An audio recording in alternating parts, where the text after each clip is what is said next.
Thank you. All right, let's talk about this some more with our panel. Bob Beckel is the former manager of the Mondale campaign, and he's a Fox News contributor. Matt Lewis is a conservative blogger with AOL's Political Machine, and Chris Tyrwalt is the political editor for the Washington Examiner, whose paper has written about this. Chris Tyrwalt, let me start with you. Is this an issue? I mean, this is an organization that Prime Minister Gordon Brown belongs to, that Tony Blair was part of. It's a vast international operation. Is it a problem? Well, it's obviously a problem of perception. Certainly this isn't some radical bomb-throwing group necessarily, though some of its members, as Carl pointed out, are a little unsavory, more unsavory certainly than former Prime Minister of Britain.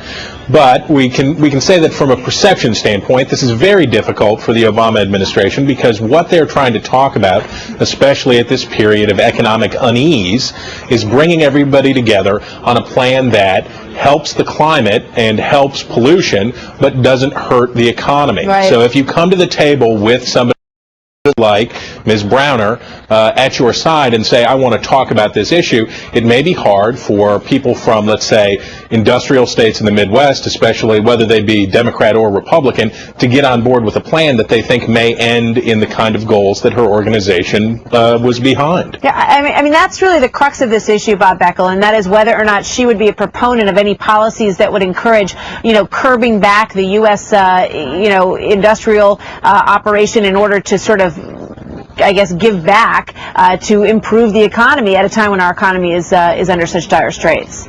Well, yeah, first of all, this is the reason I wore this red shirt, just so you know, for this discussion today. The fact of the matter is, see, you got it? I was getting ready for this. That's the whole reason. All right, my father was a member of the Socialist Labor Party, so there you go. Now, look, here's the facts. The facts are that Carol Browner, when she was EPA administrator in the Clinton administration, was for the Kyoto Accords. The Kyoto Accords were essentially a socialist governance issue, of which the United States did not sign on to, although the United States, the Clinton administration tried to get him to do it. Her activity in this group has been limited to something that she happens to believe in, and that is that you ought to have social governance over pollution because we all breathe the same air. And so I think there's much ado about nothing. And if Mr. Inhofe wants to know where socialism and Democrats come together, let me suggest to him he go to his Secretary of the Treasury, where the Republicans socialize banks, and maybe he can find an answer for it. Good question. Matt Lewis, what do you think?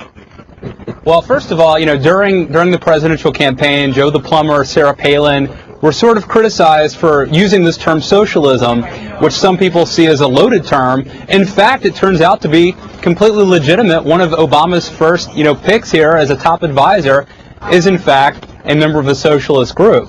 But I do think the economic part is very important. Yeah, but so is Tony Blair, Matt Lewis, we should point out. I mean, this is a very large organization. To me, the most significant question here is whether or not Carol Browner is going to pursue a policy that would hurt the U.S. economy in order to pursue some, international environmental goals. Do you think that she is going to do that?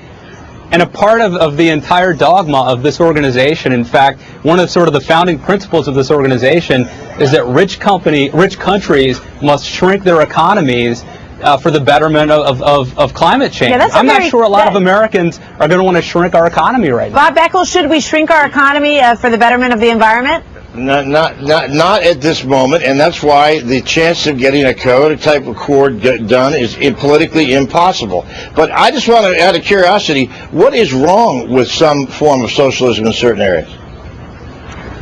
Go ahead. Friend in the why don't you answer that question, Matt? What's wrong with it? Wow, it is entirely un-American. We're founded on American, the Constitution. Absolutely. Socialism, under the Constitution. I don't know if we have enough time to debate democracy and freedom versus socialism, but wow, I can't honestly believe you've even asked that question. I'll ask that question because we've just been through a whole series of collectively buying as a governance the banking system of this country. I don't think we should have done that either. At certain that doesn't times mean we should put in a radical environmentalist to completely try to undermine our economy right now. Yeah, Bob, I'm sure that there's a lot of free market proponents listening to you who are agreeing with you 100%.